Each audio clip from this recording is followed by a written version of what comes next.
Este es un evento organizado por el Center for Inquiry Argentina, el CFI Argentina, el Centro para la Investigación, y aprovecho la oportunidad para anunciar que vamos a tener sede aquí en este edificio de la Sociedad Científica Argentina a partir del lunes 7 de mayo, lo cual es una buena noticia porque habíamos suspendido en enero de 2009 y ahora volvemos a estar lunes, miércoles y viernes, probablemente de 14 a 18 en el CFI. Así que por eso a algunos les dejé tarjetas para que se puedan comunicar.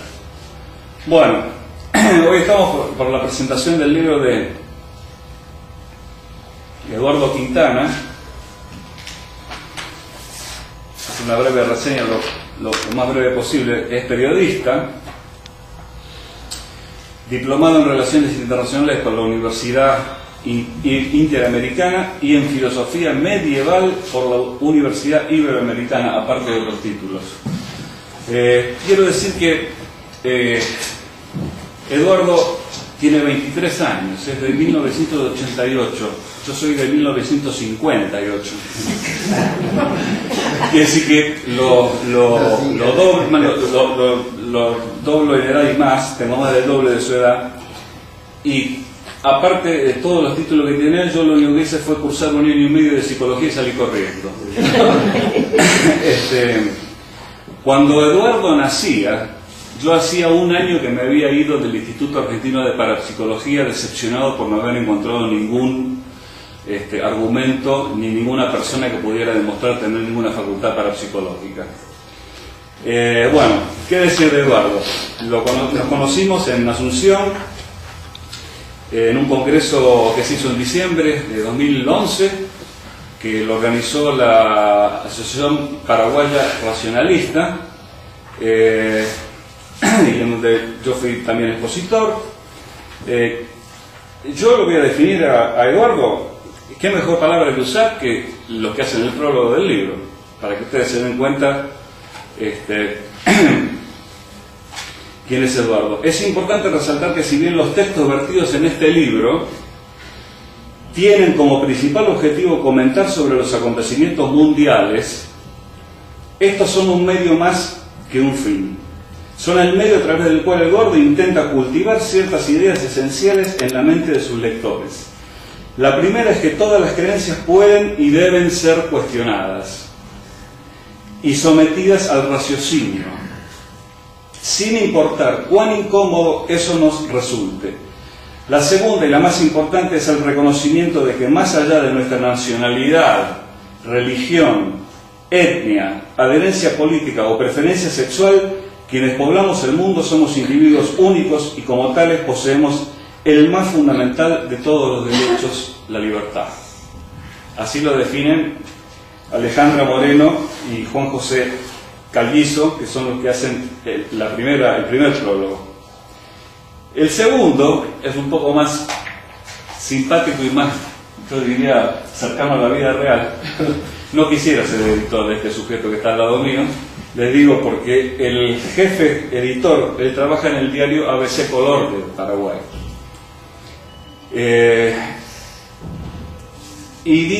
Dice así: como uno de sus jefes y editores directos en ABC Color, puedo decir que Eduardo Quintana me ha causado con sus artículos casi tantas satisfacciones como dolor de cabeza. Polémico y transgresor, le encanta forzar límites y generar reacciones. Si son de aprobación, bien. Si son de rechazo, mejor. Así lo define su editor jefe. Así que con eso ya tenemos más o menos una pintura de quién es Eduardo a los 23 años. Este es un conjunto, en este libro se presenta un conjunto de artículos que Eduardo publicó en el diario ABC Color entre 2009 y 2011. Quiero decir que a pesar de tener notas de actualidad de lo que pasaba en ese momento, abril de 2009, junio de 2009 y demás, esta compilación de notas sirve como una ayuda a memoria, porque nosotros solemos olvidarnos muy fácil de las cosas que pasan. Entonces, al tenerlos todos juntos, recordamos cosas que pasaron en el mundo que ya nos olvidamos y pasó en menos de 2 años a lo mejor, ¿no? Entonces, para quienes pronto se olvidan de las cosas, este libro es muy útil. Es apto para quienes quieren pensar y no apto para conservadores cardíacos. Los temas que trata Eduardo son muy variados: política internacional, economía, ideología, ciencia y religión. El libro está dividido en capítulos: América Latina, Norteamérica y Europa, Asia, Medio Oriente y África, ciencia, ideología y por último religión. Y estos son algunos de los títulos de las notas que contiene este libro para que ustedes se den una idea de cómo escribe Eduardo y lo que escribe. Galileo y la materia versus el príncipe de Gales. ¿Hace falta una ideología? Otro artículo se pregunta: ¿es un delito pensar libremente? Otro dice: no en signo de pregunta, sino como una afirmación. Hay que leer a Mussolini y Hitler. Otro título es Religión y Estado, : cruel combinación. Luego otro, también polémico, Religión bolivariana, : un nuevo aporte, entre comillas, revolucionario. Para Eduardo Quintana se desata en el mundo una guerra, de acuerdo a lo que yo he leído en el libro, la del pensamiento medieval encarnado en las religiones y los fundamentalismos contra el pensamiento científico moderno. Esa es la guerra que, según yo he entendido, Eduardo sostiene que se está dando hoy en el mundo. Es un libro recomendable, en algunas partes asombrosamente frontal, pero hace pensar, llega hasta las fibras hasta de los más duros. En definitiva, es un libro a favor del progreso y en contra de cualquier dogma. Eso es todo lo que tengo que decir. Ahora los dejo con el autor para que hable de su propio libro. Gracias.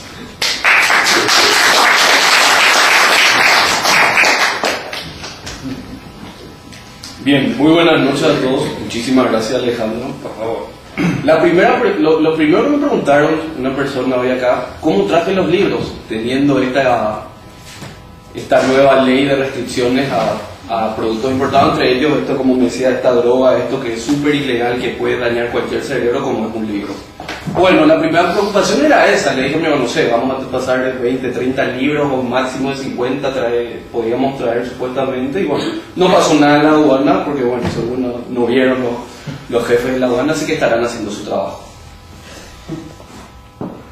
Hay varias historias entrelazadas en este libro, que sí contiene bastante material sobre pensamiento crítico, religión, ideología, pero quiero compartir solamente 2 o 3 ideas o historias para no ser tan largo. La primera se trata de un vendedor de verduras, de un verdulero, que no es ni de Paraguay, ni de Argentina, ni de Estados Unidos, ni de Europa. Es un verdulero del norte de África que, una vez harto de todo el sistema corrupto prebendario de su gobierno, tomó una drástica decisión. Esta persona, que todos los días tenía un poco más de años que yo, o sea, es un joven. Esta persona salía todos los días a la mañana a buscar verduras y a llevar a la plaza de la ciudad para poder vender, para sustentar a su familia. Dejó sus estudios en informática para tomar este trabajo. Esta persona, cansado de que todos los días tenía que pagarle a la policía para que no le confisquen todos sus productos, hay una relación de confiscación y expropiación. Se me hace, no sé, no quiero inferir, pero no voy a caer en eso. A esta persona todos los días venía la policía y le quitaba parte del producto de su esfuerzo para que ellos mismos, los que le tenían que proteger, no le hicieran nada, no le hicieran algún daño. En diciembre de 2010, esta persona dijo que no. Ya estaba harto, llegó el punto de colapso en que no podría decidirse si es que iba a seguir con la misma historia de pagar coima todos los días. Se paró y dijo que ya no iba a pagar un solo centavo más para que lo que le tenían que proteger no le hicieran daño. ¿Qué hicieron los policías? le confiscaron sus productos, le tiraron, le robaron. Entonces él, obviamente una persona sin pocos recursos, pero con un ejemplo de dignidad, esa propiedad que tenemos los seres humanos, si es que lo elegimos, va obviamente ante las autoridades y ante el caso omiso de la denuncia decide prenderse fuego. Intenta suicidarse y unos días después muere. Bouazizi era el apellido de este chico tunecino. Su historia recorrió todo el país y empezaron los levantamientos. Y ese punto de quiebre de respetarse la dignidad de una persona pobre que tiene el derecho a su propiedad, a su libertad, a producir, a vender, a comprar y a trabajar sin molestar a nadie, fue lo que desencadenó después lo que conocemos hoy en día en ciencias políticas internacionales como primavera árabe. En el 2011, algo impensable para el mundo occidental, en el cual nos incluimos paraguayos y argentinos y europeos, obviamente americanos también, cayeron 3 dictadores. 3 dictadores del norte de África, Egipto, Túnez y también Libia, esto dentro del contexto ya de una guerra internacional. Pero ¿qué fue lo que desencadenó toda esta revuelta? También, entre paréntesis, muere un dictador a finales de año, el dictador Kim Jong-il, de Norcorea comunista, pero bueno, esto no se da dentro de un marco de levantamientos populares, sino a causa de muerte natural, como se dice, a través de una enfermedad. Esto a todos los analistas nos hace pensar qué es lo que pasó para que unas personas puedan tomar el ejemplo de un verdulero que pudo defender su libertad. Esa libertad que de repente caminando, trabajando, estudiando nos olvidamos todos los días y no nos damos cuenta que vivimos en un mundo finito, material y que nos cuesta aceptar. Nos cuesta aceptar. Porque siempre pensamos que vamos a ser eternos, que vamos a permanecer, pero a través de los años nos damos cuenta, a pesar de mi corta edad, que el tiempo pasa muy rápido y más intensamente si uno quiere vivirlo realmente. Entonces, ¿cómo es posible que un verdulero pueda inspirar a millones de personas a salir a las calles, a levantarse contra la tiranía? Y ese deseo de respetar la propiedad, ese deseo de anteponer la libertad ante la vida incluso, como fue la de esta persona, no es patrimonio de Túnez, de Estados Unidos, de Japón, de Australia o de Argentina, es de toda la humanidad. Y esta persona, Bouazizi, nos enseñó en diciembre de 2010 que podemos perder la libertad si es que nos callamos por mucho tiempo. Como no encontraba solución, decidió tomar la decisión de terminar con su vida, la única que tenía. Lamentablemente para su familia obviamente se le vino todo el peso de la ley en contra de ellos, hubo persecuciones, sabemos que en Túnez hubo muchísimas detenciones, torturas, muertes, lo mismo en Egipto. En Egipto tenemos también el caso, no solamente ya de salir a manifestarse, sino la utilización de Internet o las redes sociales especialmente para, o como una herramienta nueva de hacer política, como una herramienta, no un fin, sino una herramienta que puede servirnos para realmente enfrentarnos a una tiranía. Eso fue el ejemplo, solo un ejemplo de un vendedor de verduras en Túnez a finales del 2010. Estaba revisando estos días antes de venir uno de los artículos, uno de los ensayos habla sobre Siria. Creo que está fechado, datado el 1 de mayo de 2011. Ya hacía un mes y medio de los primeros levantamientos en este país de Medio Oriente petrolero. Y la ONU cifraba los muertos entre 500 y 600. Un año después, o 13 meses después específicamente, ya se cuentan entre 9.000 a 10.000 muertos en todo este lapso de tiempo de los levantamientos. 10.000 muertos de repente puede parecer muy frío, de repente puede parecer nada trágico, algo normal si se quiere en estos países que tienen muchos problemas sociales, políticos y económicos. Pero son 10.000 vidas, o fueron 10.000 vidas, fueron 10.000 historias que se enfrentaron a algo más poderoso que ellos nunca podían imaginar: el poder arbitrario del Estado. El Estado que en teoría debería garantizar la movilidad de las personas, la propiedad, la libertad. En un principio el Estado se gesta, y discúlpenme por mencionar a la historia, como un supuesto contrato implícito entre el que va a ejecutar eso, el gobierno, y los ciudadanos. Algo que nunca existió. A nadie nunca se le preguntó. Se instalaron ahí los que tenían un poco más de poder y bueno, están casi un milenio ya con esta idea que nos siguen vendiendo, por sobre todo en las elecciones. Esta idea que en mi libro lo considero denigrante y antihumano.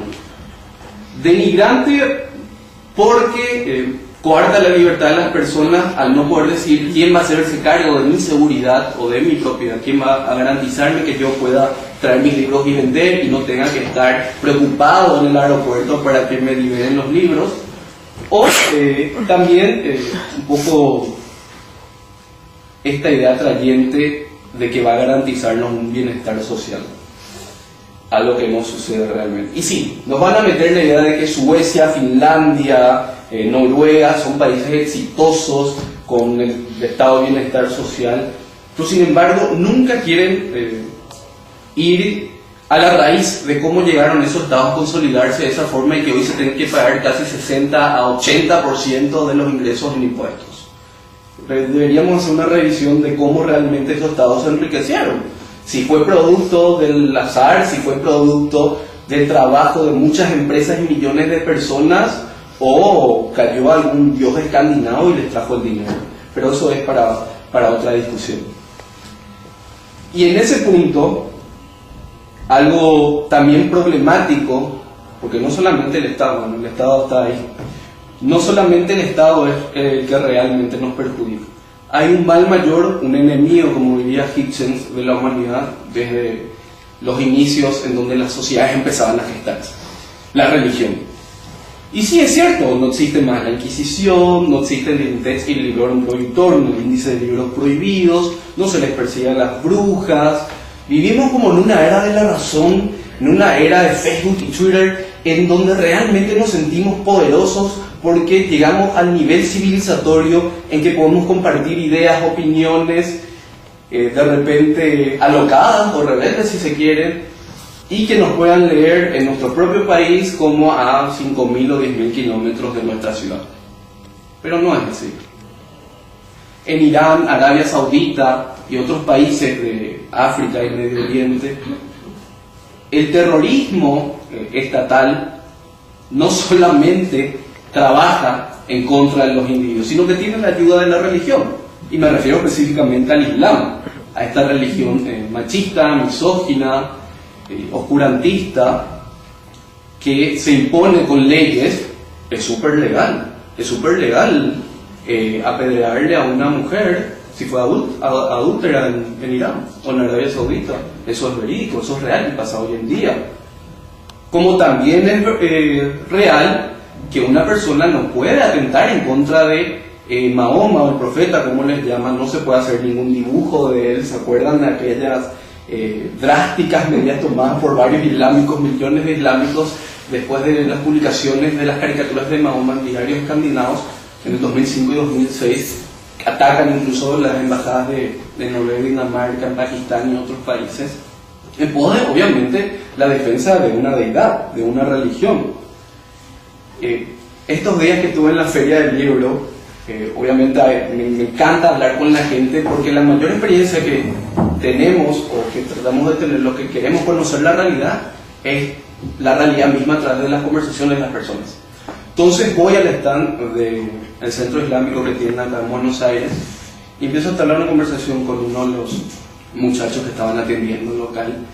Obviamente nunca, jamás me presento ni como ateo, ni como libertario, ni como nada, simplemente como una persona que tiene ganas de aprender más, que es real, tampoco estoy mintiendo.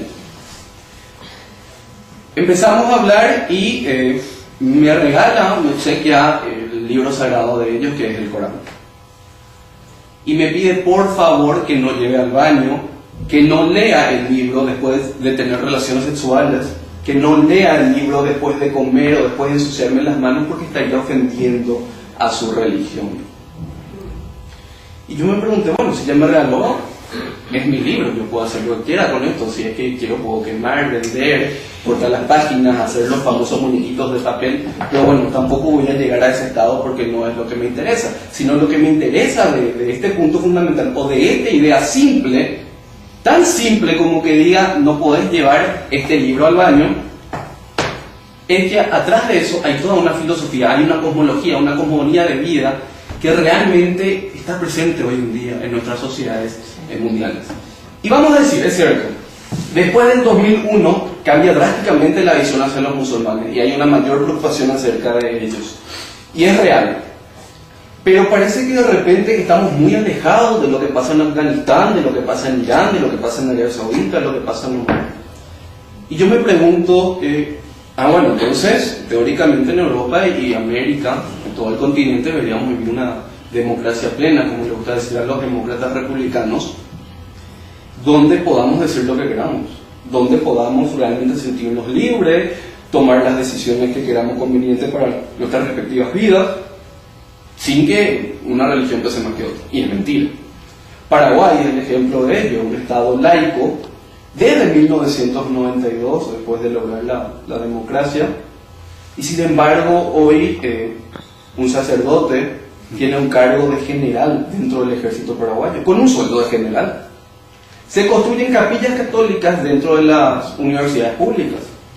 Se realizan cultos católicos dentro del Poder Judicial, el órgano máximo que tiene que velar por la Constitución. O sea que los mismos jueces y miembros de la Corte que de repente no deberían velar por cumplir el Estado laico, no lo cumplen. Pero esas son cosas mínimas, abstractas, intelectuales, si se quiere. Pero ¿qué me dicen de Paraguay, un país con la más alta tasa de mortalidad de mujeres a causa de abortos mal practicados? En todo el país, principalmente en el interior, existen clínicas clandestinas. Obviamente el aborto es ilegal en Paraguay, como en muchos países latinoamericanos. Y las mujeres de escasos recursos no pueden salir al exterior a realizarse un aborto. Entonces recurren a las famosas médicas curanderas también de los respectivos pueblos chiquitos. Y por falta de higiene, falta de buenos cuidados y de instrumentos, mueren. Y esas son vidas, son historias, son existencias que ya no van a continuar a causa de esto. Recientemente, uno de los líderes del movimiento gay allá en Asunción tuvo que venir hasta la ciudad de Rosario para casarse con su novio, porque la homosexualidad es una perversión en Paraguay, como en el resto de los países latinoamericanos. Es todavía como una enfermedad, si se quiere. Es por eso que yo siempre apunto no solamente a la defensa de la libertad, sino también una defensa acérrima de la ciencia, porque sin ciencia no podemos hacer nada hoy en día. Y en este contexto van a decir, bueno, ¿de qué? Bueno, es la era tecnocientífica, pero en la era tecnocientífica, señores, todavía seguimos creyendo que el fin del mundo viene el 21 de diciembre. Y se venden millones de libros acerca de ello. Yo estoy haciendo una investigación justamente sobre el tema, y en Asunción encontré, en Asunción, la capital de Paraguay, un 80% de los libros sobre el 2012 son a favor de lo que podría pasar el 2012 o su vertiente de que el fin del mundo realmente es una transformación espiritual y que el verdadero fin del mundo viene en el 2025. Así que tenemos tiempo todavía. Y de ese 15 a 20% de libros ponen las dos versiones. Las dos versiones de que sí puede pasar como de que no. Entonces yo me pregunto, ¿por qué no podemos tomar posiciones intelectuales? ¿Qué es lo que realmente hace que una idea sea mejor que otra y por eso funcionan ciertas cosas y otras no? La realidad. En la realidad podemos ver si realmente, valga la redundancia, algo resulta o no. Lo que no resulta hay que descartarlo. Y en este caso también, como decía, leía Alejandro, hay un ensayo sobre el príncipe de Gales, Carlos, que había despotricado contra la idea mecanicista, materialista de Galileo hace un par de años. deconstruyendo un poco esa visión que tenemos los ateos de que existe una sola realidad y esta realidad es finita y es material y no existe lo espiritual, no existe la trascendencia, etc. A nivel metafísico estoy hablando. Y en este contexto yo afirmo, porque no voy a poner las dos posiciones, es cierto, vivimos en la era tecnocientífica, pero en esta era de la razón, de la ciencia, de la tecnología, millones de chicos siguen muriendo de hambre en África. Muchísimas mujeres siguen muriendo a causa de abortos mal practicados en distintos países de Latinoamérica. Y lo que es peor, muchos siguen muriendo a causa de religiones perversas que siguen esos sistemas. Así que, señores, el Islam es cierto, es un gran problema para el mundo, pero el cristianismo también. Todas las versiones fundamentalistas de las religiones son dañinas para la libertad individual. Afirmar que la tierra no es plana es delito en algunos países. Parece tan ridículo, pero es así. Se sigue pensando moralmente si existe el término. Y si no existe, bueno, lo decimos igual. Así que en este libro pueden encontrar varias ideas. Muy poco van a encontrar de ideas mías, porque yo lo que trato de hacer es recalcar lo que ocurre en la realidad. ¿Para qué? Para ver si existe realmente un problema o vivimos en un paraíso. Y no, al venir acá yo tenía la preocupación de que me iban a pasar los libros, así que bueno, sí, también incluye un artículo sobre Argentina. No les quiero comentar porque bueno, quiero que ustedes mismos critiquen, pero es sobre un caso emblemático en el 2010 cuando Cristina dio un discurso, Cristina Fernández, perdón, la señora presidenta, de que quería cambiar el mundo. Y eso de un año y medio después, al venir, vengo cada año, al venir acá y veo si realmente cambió. Pero la conclusión lo dejo para ustedes, no quería interferir en eso. No hay ningún mensaje, pero sí es cierto que veo en este libro esta guerra que comienza desde que los primeros blasfemos, los primeros herejes, levantaron su voz de protesta y empezaron a dudar de todo lo convencional, de todo lo tradicional, de todo lo que les imponían las religiones y los estados. Del oscurantismo que empezaba a tener mucha fuerza cuando se empezaron a consolidar tanto el Estado y la religión en los distintos países europeos. Esta guerra, que no es una guerra entre cristianos y musulmanes, no es una guerra entre Occidente y países árabes. Eso es muy simplista, es reduccionista y hasta, bueno, una persona que realmente lea mucho ese informe no diría eso. Esta es una guerra que va mucho más allá de la simple nacionalidad o de la simple religión. Es una guerra que enfrenta hoy el individuo libre, que está seguro y que duda también de que la ciencia realmente puede ayudarle a sostener esta existencia, versus aquel individuo que dice que solamente el poder del Estado y el poder de la religión pueden ayudarnos a ser felices y a ser libres. La misma idea del Estado nos imposibilita ejercer una libertad plena, a tener leyes, restricciones, y no simplemente leyes o restricciones mínimas, no tan amplias como que no se puedan traer más de 50 libros a un país democrático libre, tan absurdas como que no se pueda cambiar más de $500 en esta ciudad. Esa Argentina discúlpenme que tengo que tocar este tema, esa Argentina de que realmente que existió en el siglo pasado en algún momento, de pujante, del país culto, del país las personas donde se sentaban en los cafés a leer, a criticar, a putear, perdón por la expresión, y a ser libres o a ejercer ese pensamiento crítico, hoy forma parte de la historia de este país. Lo que yo veo desde afuera, ustedes lo van a entender mejor, pero lo que yo veo es un retroceso político y filosófico, si se quiere. Y no vamos a tratar tampoco de alarmar sobre que sí, va a caer en un país bolivariano, no. Cada país tiene su propio sistema político, económico, con algunas vertientes locales. Y la vertiente local es que este es un país súper desarrollado, pero un país súper desarrollado no permitiría o limitaría la importación de libros. Un país súper desarrollado no imposibilitaría a las personas a producir en este país, a producir, y que no tengan miedo de que a fin de mes vengan las agencias tributarias o las agencias del gobierno a decirles: señores, ustedes ríndenme cuenta de lo que hicieron. ¿Con qué derecho? Con una constitución.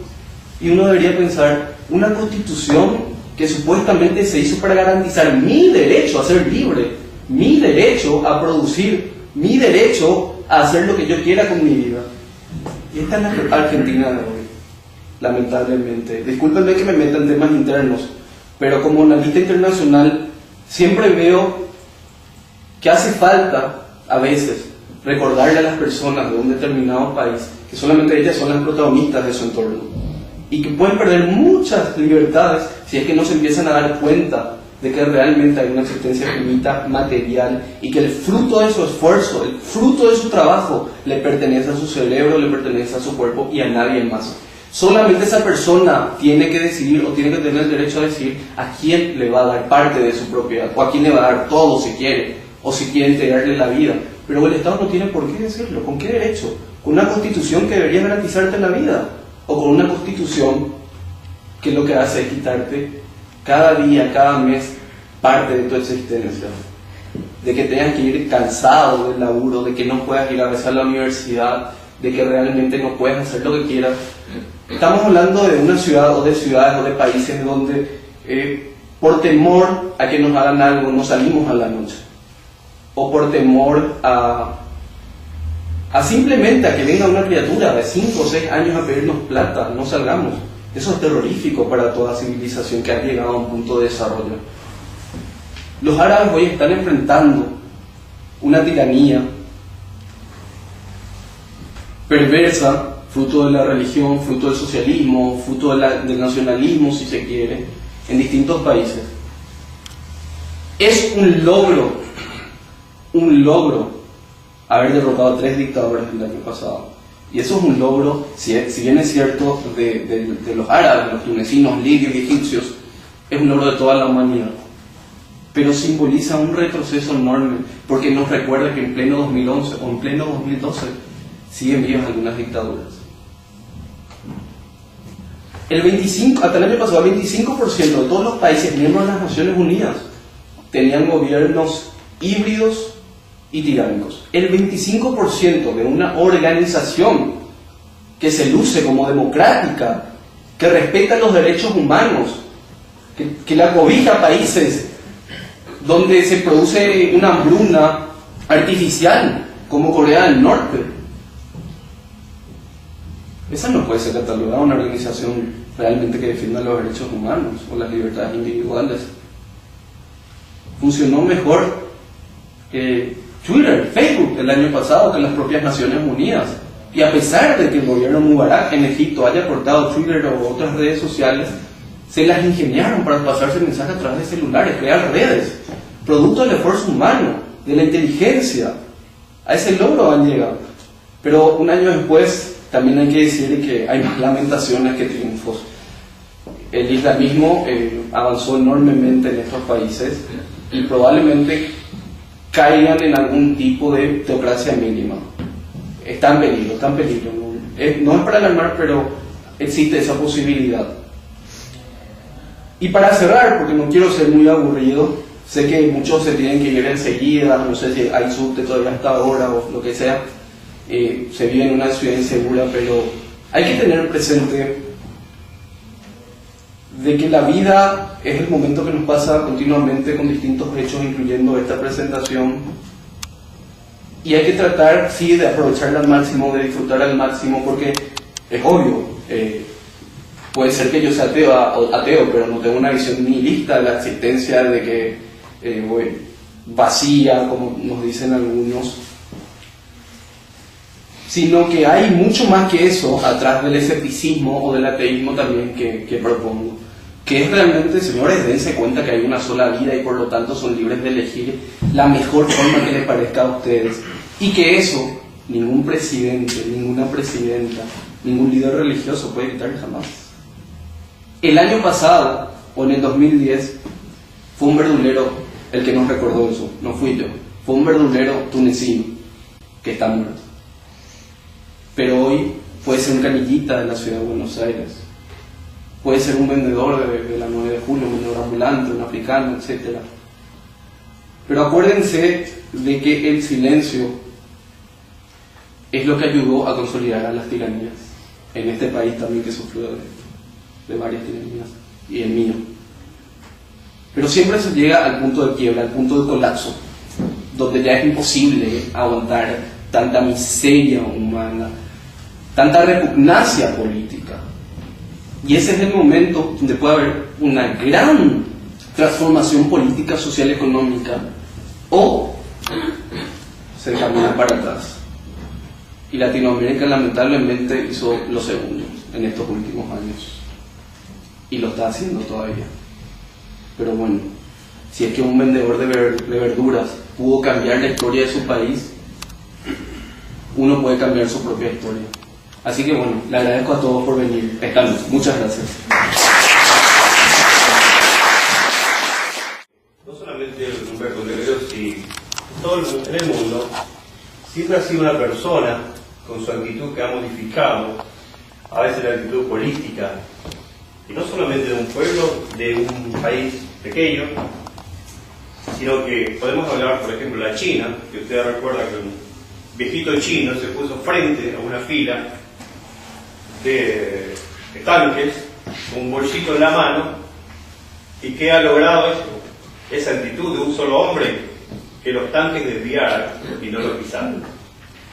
Un piloto loco también de una avioneta aterrizó nada más y nada menos que en la Plaza Roja de... Todas esas actitudes, todos esos pequeños saltos por ahí, pero impresionante a nivel de seguridad para un país, ha logrado grandes transformaciones. Quiere decir la caminata de sal, todas esas cosas. ¿Dónde ejemplos podemos dar?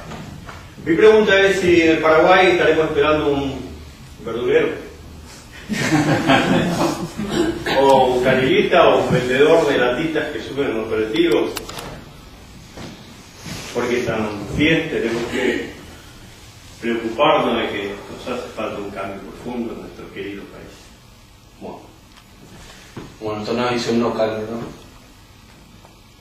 En el 2008, abril, se cumplieron ahora 4 años, fue como una revolución que duró una semana en Paraguay. El Frente Guazú, que era una agrupación de varios partidos opositores, incluyendo el Partido Liberal Radical Auténtico, que el liberal solo tiene nombre, había liderado un proceso para llevar adelante a un sacerdote o ex sacerdote a la presidencia de la República, Fernando Lugo. Esto iba a significar un cambio enorme dentro de la política local. Habían detrás 60 años de poder de un partido colorado, conservador, nacionalista, híbrido, a veces pragmático, que había controlado totalmente a la República. Y efectivamente el 20 de abril, y más que nada por el hartazgo de millones de personas, el Partido Colorado cae después de 61 años. Eso obviamente deja atrás 60 décadas de vivir bajo un mismo sistema. Un sistema que bloqueó todo intento de apertura hacia el libre pensamiento, hacia la ciencia, el florecimiento, respeto de las libertades individuales. Y era, obviamente la dictadura había terminado en 1989. Termina esa dictadura, pero queda el mismo Partido Colorado, gobernando por unos más de 20 años. El sacerdote Lugo toma la posición del poder con un mensaje de reconciliación primeramente, de esperanza por sobre todo, y bueno, también de promesas, como todos los políticos lo tienen, de un cambio drástico dentro de ejecutar políticas públicas, especialmente sociales. 4 años después, esta es una visión netamente individual, que no compromete a ninguna organización que está respetando ni al propio diario ABC Color. El sacerdote ha representado básicamente un gran fracaso. Un fracaso porque seguimos teniendo unos índices de escolaridad no bien sustentables y que realmente se aproximen a lo que debería ser una sociedad formada en el siglo XXI. El sistema de salud iba a ser como una bandera dentro del gobierno de Fernando Lugo, y en los primeros años ha posibilitado la gratuidad de ese sistema de salud. Sin embargo, meses después nos damos cuenta de que no había medicamentos, o que los medicamentos que solicitaban otras licitaciones o estaban vencidos o realmente nunca llegaban a pueblos del interior, porque ni siquiera existe comunicación con la ciudad, con la Asunción. Y eso no puede permitirse en un gobierno que supuestamente se jacta de ser o estar a favor del estado de bienestar. 4 años después tenemos uno de los altos índices de seguridad más grandes de la región. No es solamente en Buenos Aires, en Asunción cuesta salir a la noche hoy en día, no cualquiera lo hace. 4 años después tenemos una política exterior calamitosa, repugnante, en donde hasta hace poco recién se le elige a un embajador para Brasil. ¿Y hace cuándo se designó el embajador acá en Argentina, para Argentina? Hace como 2 años. Imagínense, 2 años después del gobierno. Y 3 años y medio después del gobierno recién vamos a tener un embajador en Brasil. Prioridades, el Mercosur. Bueno, otra falacia también, pero bueno, eso no es el punto de la discusión. Y yendo a la pregunta para no entenderlo, porque bueno, como estudio filosofía de repente quiero empezar a tomar distintas ramas, pero creo que el verdulero paraguayo siempre estuvo en el freezer y va a quedar mucho tiempo más en la heladera si es que otros no le mueven. La característica principal de esta sociedad, si se quiere, una sociedad, un conjunto de individuos más que nada, no es algo existente que podemos tomar y quitar, es cambiante en estos momentos. Paraguay sí está experimentando un cambio heterogéneo en la sociedad. Hoy ya se puede hablar como nunca del matrimonio gay, del aborto, siempre de repente muy limitados porque, bueno, los senadores siguen yendo a misa, hablando con el Papa, etcétera, etcétera. Pero sí hay un progreso en cuanto a la instalación, a la implementación del debate político y del debate social y filosófico, si se quiere, algo que no existía durante el gobierno los gobiernos colorados. Con el gobierno de Fernando Lugo ayudó, si se quiere, indirectamente a que exista este debate y en donde sí se puedan contrastar desde ideas marxistas a ideas ultraliberales, sin que se llegue realmente a un término medio o que realmente se implemente una política efectiva para el bienestar o el progreso de esta nación. Sí falta un verdulero, pero mi visión más optimista es que faltan todavía muchos años para eso, lamentablemente. A mí me cuesta, disculpe que me mencione, a mí me cuesta de repente hablar sobre temas de ateísmo, temas libertarios dentro de la prensa, porque a pesar de que estoy en Ñandutí y en ABC, que son los medios más poderosos en Paraguay, cuesta de repente hablar, no por el medio mismo, sino por la presión que existe atrás de todo el contexto social, en donde, bueno, yo estoy dos veces a la semana en radio, uno en un programa de ciencia y el otro en un programa de análisis político y filosófico, y en ese programa obviamente de análisis llama muchísima gente en el Quito Poder, no sé si conocen, donde empiezan a putear en contra del ateísmo, hablar. Un día me llamaron y me dijeron que Dios me castigó porque soy ateo y por eso uso anteojos. Hasta ese punto de quiebre se llega en una sociedad que le cuesta todavía debatir, defender ideas argumentativamente, racionalmente. No creo, discúlpenme, en ese marco del respeto, porque yo no voy a respetar ningún tipo de tiranía, jamás voy a respetar la sumisión del individuo al poder del Estado o al poder de la religión, así que si buscan eso van a encontrar en este libro también un poco de rebeldía, incluso profesional si se quiere, como siempre se nos guían los periodistas. Eduardo, si surge un verdulero ahora en nuestro país, porque seguramente quiere hacer preguntas.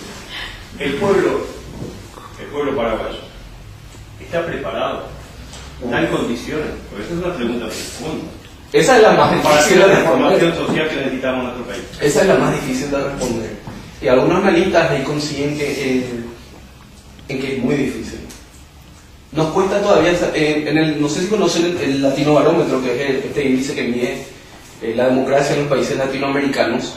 Paraguay siempre sale en último lugar, porque las personas siguen defendiendo un sistema tiránico autoritario para que les gobierne y anteponer la seguridad ante todo, antes que la libertad, el derecho a la propiedad, etc. Así que cuesta bastante. Pero ahí tenemos otro condimento, y con esto termino, de que ahora sí hay, más que nada mi generación, y arrastrando con mucha fuerza a la de nuestros padres, que son los híbridos, por así decirlo, a una sociedad un poco más heterogénea.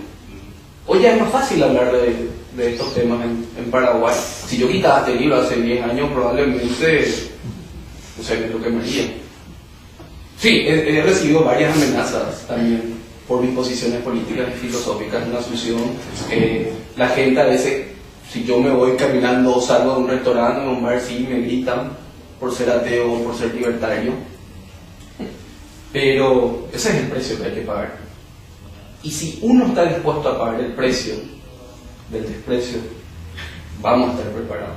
Y vamos a estar preparados el día en que esa persona que hoy nos grita, en vez de gritarnos, nos diga: quiero refutarte con estas ideas. Ese va a ser el día en que realmente el verdulero pueda sacar del precio. Claro. Sí. Quiero hacer una pequeña reflexión. Breve si posible. Brevísimo, porque como es interesante, provoca. El problema que yo siempre estuve mirando en nuestro país, en conversaciones, en algunas audiciones, se habla de que hubo dictadura, pero no hay ninguna disposición legal de reconocimiento que hubo dictadura. Eso lleva consigo a por qué no caminan los juicios y siguen impunes. Yo recuerdo una ex canciller amiga mía, y le hablé sobre la agrupación de familiares paraguayos detenidos desaparecidos, y me dijo: Luis, lamentablemente en nuestro país derechos humanos no cobran.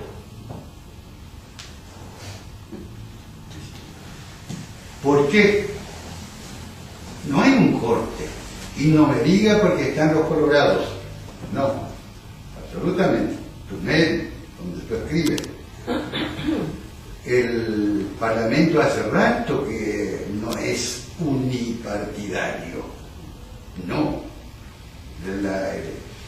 Cuando estaba la administración colorada, la mayoría era opositora, y hoy día es así. Entonces, nos cuesta. Y hasta que nos lleguemos, creo, por eso es otra provocación, de lograr un reconocimiento desde el Estado que hubo dictadura. En Chile, cuando se empezó a hablar con nombre y apellido contra Pinochet, cuando el juez Garzón lo retuvo, pero no bastó con eso, no. Cuando descubrieron sus cuentas en Hong Kong, ahí recién, porque era el general, después de muchos años ¿cómo se dice?, de la concertación democrática, cae. Paraguay no sucedió todavía eso. Ya, si es que hay que darle algún mérito, me cuesta muchísimo al gobierno de Fernando Lugo, es tratar de poner en política pública el tema de los derechos humanos. La Comisión de Verdad y Justicia, que fue la encargada de investigar todos los hechos ocurridos durante la dictadura de Alfredo Stroessner, de 1954 a 1989. Empezó con el gobierno colorado de Nicanor Duarte Frutos, antes de Lugo, y Lugo es el presidente, o fue el presidente encargado ya de brindar el informe a toda la sociedad paraguaya de este trabajo de varios años, de esta comisión. Y en agosto de 2008, unos días después de asumir en el Teatro Municipal de Asunción, pide perdón a todas las víctimas. Pide perdón por parte del Estado paraguayo. Pero este reconocimiento, que también se da con la Defensoría del Pueblo, que les indemnizó a muchas víctimas, a otras no víctimas,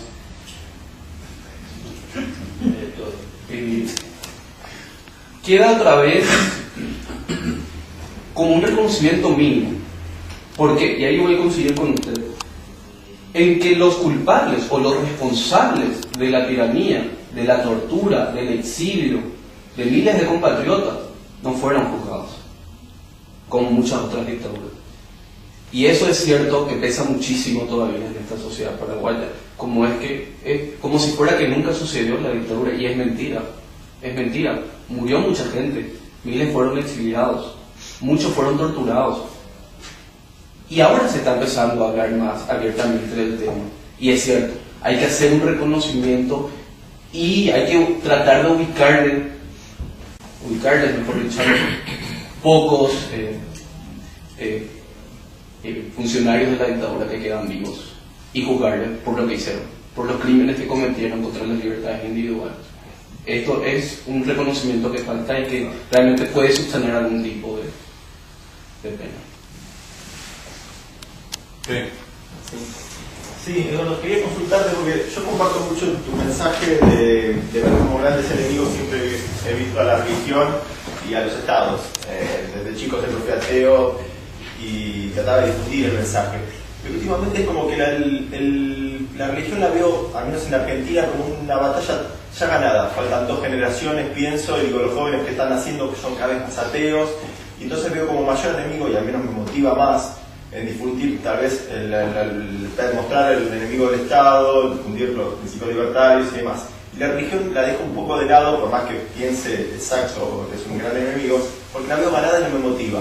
Quería saber si compartís el mensaje, si ves a cuál ves más peligroso, o por ese lado. Ya. Kitchen habla muy bien de ese tema, que siempre a los ateos se nos pide, ¿verdad? O se nos dice, o se nos reprocha, ¿por qué vamos a preocuparnos de las religiones si en varios países se respeta esto, la libertad de culto? Y es cierto, en muchos países, en grandes sociedades y civilizaciones que llegaron a un punto de respetar las ideas religiosas diferentes a las suyas. Pero esto hay que tomarlo con pinza. En el 2001, el siglo XXI comenzaba con uno de los peores ataques terroristas de la historia de los Estados Unidos. 3.000 personas muertas en uno de los países emblemas de la democracia o del republicanismo. 3.000 personas muertas en nombre de una promesa de un paraíso con 70 vírgenes para cada terrorista. En un país que respeta la libertad de culto. Bueno, y sí, ahí hay otros contextos. Hay temas políticos, hay temas sociales de distintas facetas. Pero la raíz de este mal es religioso. No podemos descartar eso. Lo mismo en España, en el 2004, cuando en marzo, mueren más de 100 personas en las estaciones de ferrocarril. Y que el gobierno conservador de Aznar dijo que podría ser ETA, y era una célula vinculada a Al-Qaeda, una organización religiosa, terrorista religiosa. O en el 2005 el nombre, también otra sociedad que respeta la libertad de culto. Y es un problema no solamente de nuestros países, nosotros comparado a lo que están en los países africanos, donde todavía se comete ablación, o sea, se corta el clítoris de las niñas para que no sientan placer en el acto sexual cuando sean grandes, en nombre de un dios. Estar a favor de la libertad individual en un plano amplio representa la defensa máxima de esa libertad individual. Y en Paraguay, por ejemplo, sí tenemos problemas con la religión. El Estado sigue dando millones de guaraníes a que la iglesia tenga sus centros de estudio, hospitales. De repente esto puede ser visto políticamente como algo bueno, pero se está utilizando el dinero de los impuestos de todos los paraguayos, de ateos, judíos, cristianos protestantes, etcétera, etcétera. Así que en Latinoamérica sí es un problema en la religión unida al Estado, básicamente, en varios países, porque esta unión representa como el poder arbitrario que siempre va a controlar la vida de las personas. Esta fusión será interesante, es una fusión interesante en nuestras sociedades, donde una cosa no se puede desconocer de otra. Y sí, es cierto, en Argentina tal vez se respete, pero en Paraguay, en El Salvador, Perú, Brasil, son otras historias. Aunque bueno, ustedes tengan en la Casa Rosada una capilla, que la presidenta hable a favor del catolicismo, son cosas mínimas que pueden pasar desapercibidas. No tenemos por qué calentarnos tampoco y ser irracionales a hacer una manifestación, por ejemplo, frente a la Casa Rosada, pero sí tienen que tratar de evitar la apropiación a sus religiones, por ejemplo. Eso sí es un peligro en este país en este momento. Perdón, Eduardo, yo quería agregar algo con respecto a lo que decías vos, que más que de religión yo hablaría de mentalidad religiosa, porque puede haber religiones seculares que no necesariamente invocan a un Dios. Tal vez el psicoanálisis se ha transformado en una religión, es una religión secular. Así puede ser un dogma político, por ejemplo, un partido político. El kirchnerismo. Bueno, eso se lo dejo a él.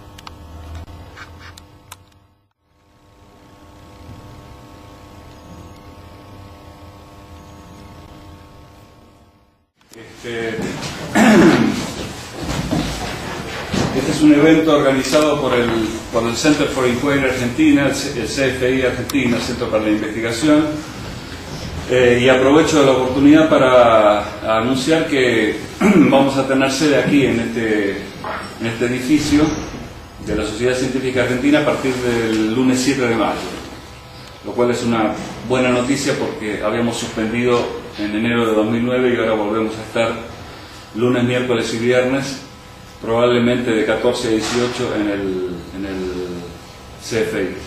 Así que por eso a algunos les dejé tarjetas para que se puedan comunicar. Bueno, hoy estamos por la presentación del libro de Eduardo Quintana. Es una breve reseña, lo más breve posible. Es periodista, diplomado en Relaciones Internacionales por la Universidad Interamericana y en Filosofía Medieval por la Universidad Iberoamericana, aparte de otros títulos.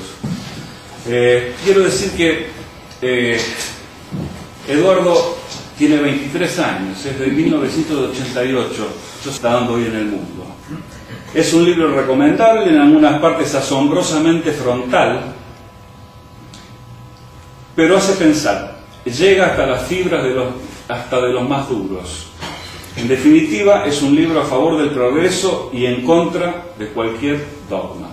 Eso es todo lo que tengo que decir. Ahora los dejo con el autor para que hable de su propio libro. Gracias.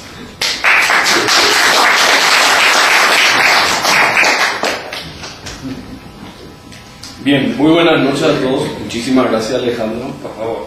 Lo primero que me preguntaron, una persona hoy acá, ¿cómo traje los libros? Teniendo esta nueva ley de restricciones a productos importados, entre ellos esto, como me decía, esta droga, esto que es súper ilegal, que puede dañar cualquier cerebro, como es un libro. Bueno, la primera preocupación era esa. Le dije, no sé, vamos a pasar de 20, 30 libros o máximo de 50 podíamos traer supuestamente, y bueno, no pasó nada en la aduana porque bueno, según no vieron los jefes de la aduana, así que estarán haciendo su trabajo.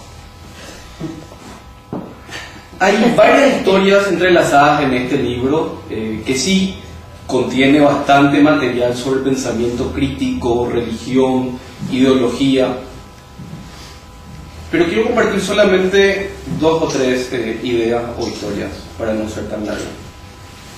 La primera se trata de un vendedor de verduras, de un verdulero, que no es ni de Paraguay, ni de Argentina, ni de Estados Unidos, ni de Europa.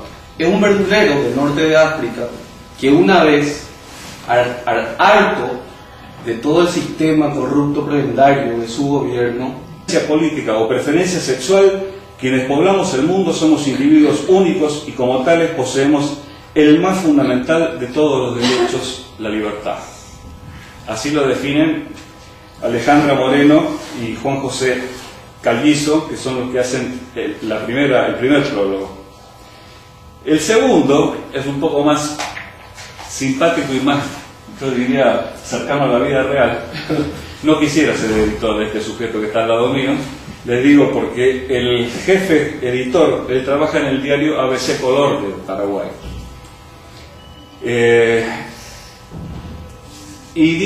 Dice así: como uno de sus jefes y editores directos en ABC Color, puedo decir que Eduardo Quintana me ha causado con sus artículos casi tantas satisfacciones como dolores de cabeza. Polémico y transgresor, le encanta forzar límites y generar reacciones. Si son de aprobación, bien. Si son de rechazo, mejor. Así lo define su editor jefe. Así que con eso ya tenemos más o menos una pintura de quién es Eduardo a los 23 años. Este es un conjunto, en este libro se presenta un conjunto de artículos que Eduardo publicó en el diario ABC Color entre 2009 y 2011. Quiero decir que a pesar de tener notas de actualidad de lo que pasaba en ese momento, abril de 2009, junio de 2009 y demás, esta compilación de notas sirve como una ayuda a memoria, porque nosotros solemos olvidarnos muy fácil de las cosas que pasan. Entonces, al tenerlos todos juntos, recordamos cosas que pasaron en el mundo que ya nos olvidamos y pasaron menos de 2 años a lo mejor, ¿no? Entonces, para quienes pronto se olvidan de las cosas, este libro es muy útil. Es apto para quienes quieren pensar y no apto para conservadores cardíacos. Los temas que trata Eduardo son muy variados: política internacional, economía, ideología, ciencia y religión. El libro está dividido en capítulos: América Latina, Norteamérica y Europa, Asia, Medio Oriente y África, ciencia, ideología y por último religión. Y estos son algunos de los títulos de las notas que contiene este libro para que ustedes se den una idea de cómo escribe Eduardo y lo que escribe. Galileo y la materia versus el príncipe de Gales. ¿Hace falta una ideología? Otro artículo se pregunta: ¿es un delito pensar libremente? Otro dice: no en signo de pregunta, sino como una afirmación: hay que leer a Mussolini y Hitler. Otro título es Religión y Estado, : cruel combinación. Luego otro, también polémico, Religión bolivariana, : un nuevo aporte, entre comillas, revolucionario. Para Eduardo Quintana se desata en el mundo una guerra, de acuerdo a lo que yo he leído en el libro, la del pensamiento medieval encarnado en las religiones y los fundamentalismos contra el pensamiento científico moderno. Esa es la guerra que, según yo he entendido, Eduardo sostiene que estoy de 1958. Quiere decir que lo doblo en edad y más, tengo más del doble de su edad, y aparte de todos los títulos que tiene él, yo lo único que hice fue cursar 1 año y medio de psicología y salí corriendo.